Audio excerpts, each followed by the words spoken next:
పేదవాడి పక్షాన నిలబడతాం, ప్రజా గొంతుకై నినదిస్తాం. వాయిస్ ఆఫ్ వాయిస్లెస్, తెలుగువారి మనస్సాక్షి సాక్షి టీవీ. సాక్షి టీవీ ప్రసారాల కోసం మీ స్థానిక కేబుల్ ఆపరేటర్ను వెంటనే సంప్రదించండి. బాలీవుడ్ మొత్తం కూడా ఇప్పుడు సయ్యారా జపం చేస్తోంది. వారం రోజులుగా అదే మానియా కొనసాగుతోంది.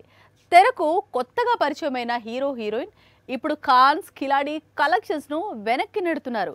బిగ్గెస్ట్ కంటే బిగ్గెస్ట్ బ్లాక్ బస్టర్ దిశగా పరుగులు తీస్తున్నారు. బాలీవుడ్ కి సంబంధించినంత వరకు సల్మాన్ ఖాన్, అమీర్ ఖాన్, అజయ్ దేవ్గన్ అతి పెద్ద స్టార్స్. కానీ వీరు ఇటీవల నటించిన సినిమాల కలెక్షన్స్ ను జస్ట్ వారంలో లేపేశాడు సయ్యారా హీరో అహన్ పాండే. గత శుక్రవారం బాలీవుడ్ బాక్స్ ఆఫీస్ ముందుకు వచ్చిన సయ్యారా అనే చిన్న చిత్రం ఇప్పుడు బాలీవుడ్ బాక్స్ ఆఫీస్ దగ్గర 300 కోట్ల వైపు పరుగులు తీస్తుంది. ఇండియాలోనే 200 కోట్లకు చేరువలో ఉంది.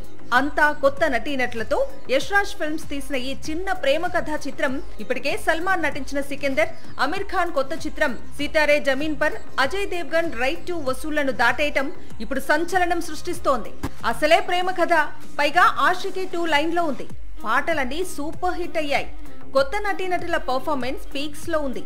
ఆషికీ 2 దర్శకుడే సయ్యారాను తెరకెక్కించడంతో నార్త్ సైడ్ యూత్ అంతా వెర్రెక్కినట్లు ఈ చిత్రం చూసేందుకు ఎగబడుతున్నారు. దీంతో రిలీజ్ రోజు 800 స్క్రీన్లలో ప్రదర్శితమైన చిత్రం ఇప్పుడు 2000 స్క్రీన్స్ కు పెరిగింది. సయ్యారా దెబ్బకు ఇప్పటికే బాలీవుడ్ లో పెద్ద చిత్రాలన్నీ వాయిదా పడుతున్నాయి. అజయ్ దేవ్గన్ కొత్త చిత్రం సన్ ఆఫ్ సర్దార్ సీక్వెల్ ఇప్పటికే ఆగస్టు 1కి వాయిదా పడింది. సయ్యారానే ఆషికీ 3 అంటూ యూత్ జపం చేస్తుండటంతో ఈ ఏడాది అక్టోబర్లో రిలీజ్ కావాల్సిన ఆషికీ 3 వచ్చే ఏడాదికి పోస్ట్ పోన్ అయినట్లు వార్తలు వినిపిస్తున్నాయి. మొత్తంగా బాలీవుడ్ సయ్యారా క్రేజ్ కు ఇప్పట్లో బ్రేక్ పడేలా లేదు. ఇండియాలోనే ఈ చిత్రం 300 కోట్లు కొల్లగొట్టినా ఆశ్చర్యం లేదనే వార్తలు వినిపిస్తున్నాయి.